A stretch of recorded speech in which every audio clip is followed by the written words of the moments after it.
Pagi rekan-rekan investor, hari ini tanggal 30 Maret 2020, kita akan bahas sedikit mengenai kondisi market dan strategi apa yang cocok untuk diterapkan.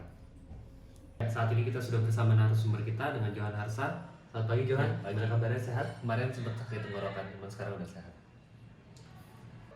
Nah Johan, ada beberapa pertanyaan nih terkait dengan kondisi pasar sekarang.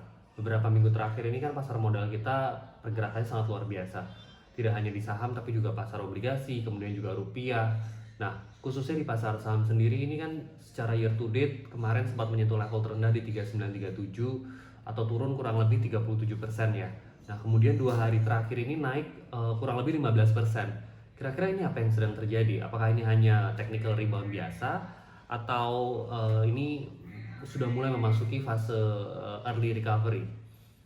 Ya, jadi sebenarnya saat ini itu kita sedang mengalami sesuatu yang luar biasa yang belum pernah terjadi sebelumnya. Kenapa belum pernah terjadi? Ya, kita pernah mengalami penyebaran wabah atau pandemi seperti Ebola, kemudian SARS atau MERS.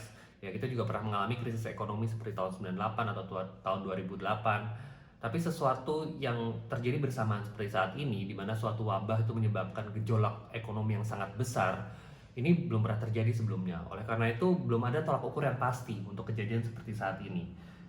Nah, jadi untuk rekan-rekan investor yang ingin mencoba untuk market timing atau beli pada saat bottom atau menakar kapan market ini akan turun dasarnya, itu hampir impossible, rekan-rekan. Nah,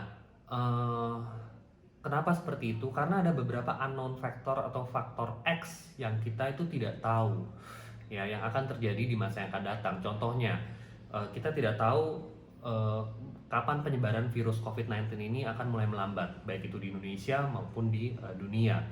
Kemudian kita juga tidak tahu apa impact yang akan dihasilkan oleh stimulus yang sudah digelontorkan oleh negara-negara di dunia, baik itu fiskal maupun moneter.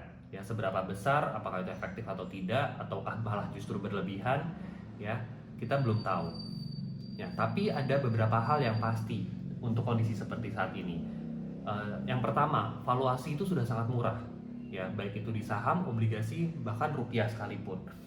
Ya, contohnya saja di saham, saat ini PE ratio sudah sekitar 10 kali atau 3 standar deviasi di bawah rata-rata 5 tahun.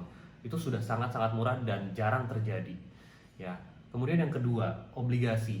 Ya, imbal hasil sudah mencapai 8%. Ya, di mana seharusnya nilai wajarnya untuk tahun ini estimasi imbal hasil itu harusnya bisa mencapai 6,5 bahkan 6,25%. Ya, tapi mungkin dalam kondisi saat ini sampai akhir tahun estimasi 7% itu masih reasonable. Jadi kalau sekarang 8% hingga akhir tahun 7% harusnya masih punya peluang yang cukup besar untuk bisa naik lagi harganya.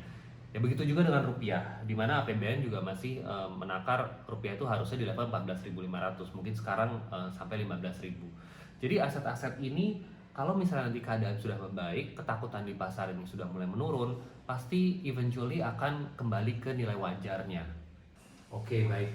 Lalu dengan kondisi market seperti ini, instrumen investasi apa yang bisa dijadikan alternatif untuk investor? Jadi pilihan produk investasi ini sebenarnya tergantung dari profil resiko dan tujuan investasi investor. Jadi jawabannya bisa bermacam-macam. Ya, tapi secara umum saya melihat bahwa obligasi ini bisa jadi salah satu alternatif investasi yang sangat menarik. Karena yang tadi saya sudah sebutkan bahwa imbal hasil itu sekarang di 8%. Ya, kalau kita kurangi dengan inflasi 2,98, artinya real yield atau imbal hasil real kita itu kurang lebih di 5%. Dimana ini yang tertinggi dibandingkan negara-negara lain yang setara peringkat investasi dengan Indonesia. Ya. Kemudian untuk rekan-rekan investor yang punya profil risiko tinggi, sebenarnya saat ini berinvestasi di pasar saham juga sangat menarik karena valuasi itu sudah sangat murah. Ya, tapi memang dalam beberapa waktu ke depan tentu pasar saham masih akan bergerak sangat fluktuatif, ya, dipengaruhi oleh sentimen yang disebabkan penyebaran virus COVID-19 ini. Oke, terima kasih John atas informasinya. Jaga kesehatan dan sehat selalu ya.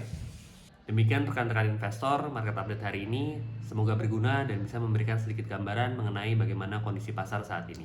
Selamat pagi, tetap semangat dan sehat selalu.